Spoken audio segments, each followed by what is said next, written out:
अस्सलाम वालेकुम स्टूडेंट्स। आज का हमारा टॉपिक है international health organization and nursing. इसमें आप लोगों ने जो आपके इम्पॉर्टेंट टॉपिक्स हैं वो वर्ल्ड हेल्थ ऑर्गेनाइजेशन है और यूनिसेफ है। वर्ल्ड हेल्थ ऑर्गेनाइजेशन क्योंकि सबसे बड़ा इंस्टीट्यूट कह लें या ऑर्गेनाइजेशन कह लें जो कि all over the world function करती है, तमाम हेल्थ के जो डिपार्टमेंट्स हैं उनको कंट्रोल करती है, तो ये सबसे इम्पॉर्टेंट है। स्टार्ट करते हैं जी।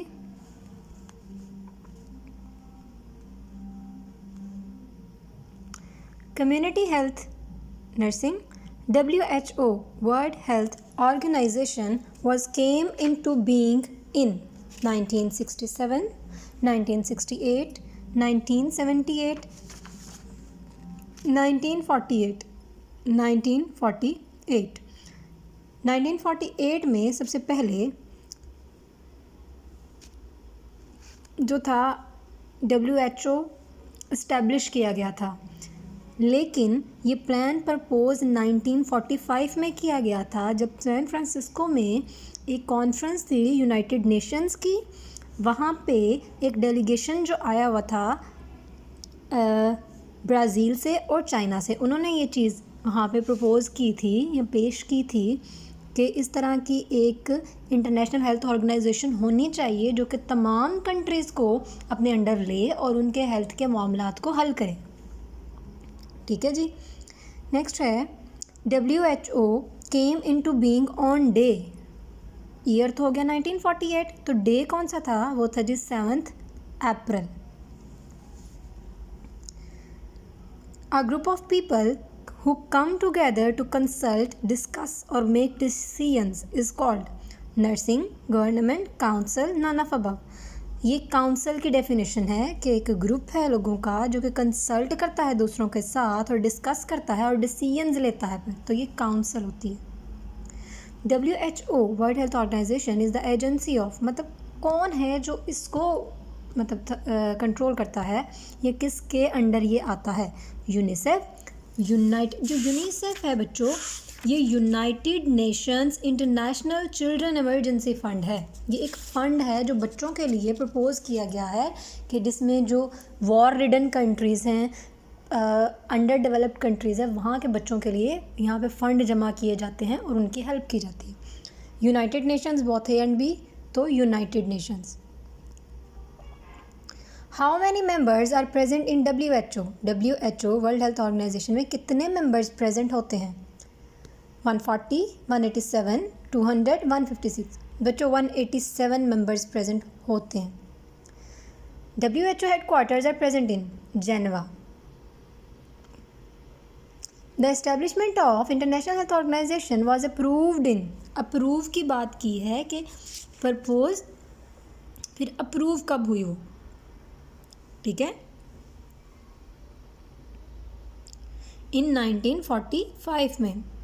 The conference for establishment of an international health organization was took place in San Francisco. San Francisco में सबसे पहले ये लोग इकट्ठे हुए थे 1945 में और वहाँ पे इसको पेश किया गया था कि इस तरह की एक ऑर्गेनाइजेशन होनी चाहिए। फिर 1948 में उसको इम्प्लीमेंट करके WHO को बना दिया गया था, ठीक है। और 1946 में ये जो आइडिया पेश किया गया था 1945 में, 1946 में फिर इसको दोबारा से पेश किया गया था कॉन्फ्रेंस में, ठीक है। फिर 1948 में इसको बाकायदा से इम्प्लीमेंट किया गया था।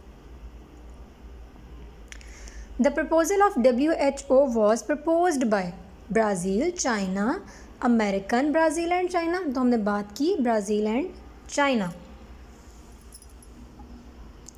How many participants out of total 61 was voted for establishment of International Health Organization? जब फर्स्ट टाइम इसको पेश किया गया तो 61 में से बच्चों 26 ऐसे लोग थे जिन्होंने इसको क्या कहते हैं, रेटिफाइड किया था।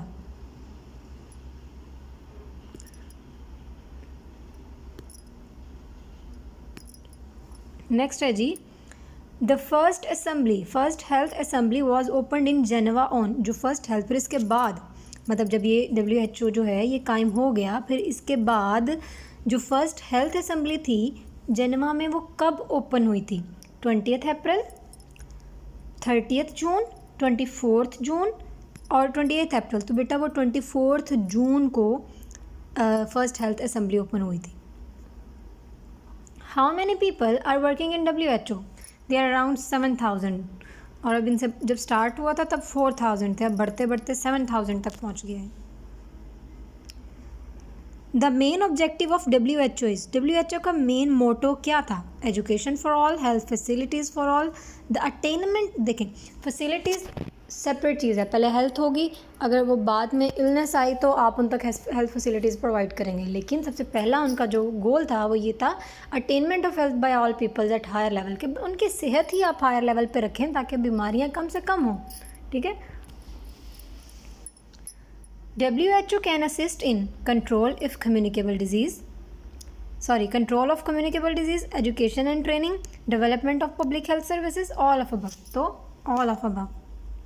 WHO Day, the World Health Organization Day, is celebrated on 9th April, 7th April. तो जब ये प्रपोज हुआ था तो तभी तो 7th April. WHO operates on main bodies. अच्छा जी, WHO की मेन बॉडीज़ 3 हैं, world health assembly, executive board और सेक्रेटेरिएट। ठीक है। सबसे मेन होता है वर्ल्ड हेल्थ असेंबली, जिसमें जो कि हेडक्वार्टर होता है और वो जेनेवा में है। ठीक है। उसकी एनुअल मीटिंग मई में होती है। फिर एग्जेक्टिव बोर्ड आ जाता है जिसको कंट्रोल 18 मेंबर्स वहाँ पे प्रेजेंट होते हैं, बढ़ते बढ़ते अब शायद 31 तक उनकी तादाद हो गई है, लेकिन मेनली 8 मेंबर्स होते हैं उसमें। ठीक है। उनका काम क्या होता है? उन्होंने एजेंडा प्रोवाइड करना होता है, सेमिनार्स उन्होंने असेंबली के कंडक्ट करवाने होते हैं। और जो वर्ल्ड हेल्थ असेंबली होती है उसने इंटरनेशनल हेल्थ पॉलिसीज़ को कंडक्ट करवाना होता है और पीछे वाले जो प्रीवियस ईयर्स के फंक्शंस हैं उनको मॉनिटर करना होता है। ठीक है। और बजट को प्रपोज करना होता है, उन्होंने प्रिपेयर करना होता है नेक्स्ट ईयर के। थर्ड वन आ जाता है जी सेक्रेटेरिएट, जो कि हेडेड बाय होता है चीफ टेक्निकल एडमिनिस्ट्रेटिव ऑफिसर, जिसको डायरेक्टर जनरल भी कहते हैं। ठीक है। और उन्होंने इसमें हेल्प करनी होती है साथ आगे छोटे छोटे रीजनल ऑफिसेस बना के डिफरेंट कंट्रीज़ में। The annual meeting of world health assembly, अब वर्ल्ड हेल्थ असेंबली की जो एनुअल मीटिंग है वो कब होती है? वो मई में होती है हर साल के। The main function of world health assembly is to determine international health policies, to remain mark of previous year, to approve budgets. So all of above. The executive board of WHO has total main members 10, 9, 18, 15, 18. The secretariat is headed by, जो secretariat होता है वो headed by होता है director general of WHO, chief executive of WHO, chief technical administrative officer, बहुत A and C हमने बात की, वो डायरेक्टर जनरल भी कहलाता है और वो चीफ टेक्निकल एडमिनिस्ट्रेटिव ऑफिसर भी कहलाता है। The regional office of WHO, अब इनके ना डिफरेंट रीजन्स में डिफरेंट ऑफिस और हेड हैं। ठीक है। मतलब साउथ ईस्ट एशियन रीजन है जिसमें हम आते हैं, अफ्रीकन रीजन है, अमेरिकन है, यूरोप है, ईस्टर्न मेडिटेरेनियन है और न्यूएस्ट्रा पवजेर है। ठीक है। जो फिलिपाइन में होता है। जो साउथ ईस्ट एशियन है उसका जो हेडक्वार्टर है वो न्यू दिल्ली में है। जो अफ्रीका का है वो कॉन्गो में है। ठीक है। अमेरिका का वाशिंगटन USA में है। यूरोप का कोपेनहेगन डेनमार्क में है। ईस्टर्न मेडिटेरेनियन का इजिप्ट में है, अलेक्जेंड्रिया भी कहते हैं उसको सिटी। न्यूएस्ट्रा पवजेर का फिलिपाइंस में या मनीला में है। ठीक है। और जो इनका है हमारा साउथ ईस्ट एशियन, ये न्यू दिल्ली इंडिया में है। ओके। तो the regional office of WHO in south east Asian present in India. The budget allotments to a country by WHO are done on the basis of population size, GNP, gross national product. हमने पढ़ा कि कितने % आपका budget इस पर खर्च होगा, वो कल हमने पढ़ा 10% होता है वो। तो पॉपुलेशन साइज़ पे किस पे? तो बेटा जी ये होता है पॉपुलेशन साइज और GNP पे, ग्रॉस नेशनल प्रोडक्ट पे। SEARO, south east regional organization कह सकते हैं। उसका नर्सिंग में उसकी हेल्प क्या होती है? Promotion of nurses in policy making, development of nursing personal system, strengthening nursing organization. तो all of above. UNICEF, United Nations International Children Emergency Fund, is organization for health services, rehabilitation of children, for maternal health, for all healthcare system. तो बच्चों ही होती है mainly children के लिए, rehabilitation of the children. The headquarters of UNICEF, UNICEF के headquarters कहाँ present हैं? Geneva में, सैन फ्रांसिस्को में, न्यूयॉर्क में. तो बच्चों इसके जो हैं वो न्यूयॉर्क में प्रेजेंट. क्लियर है?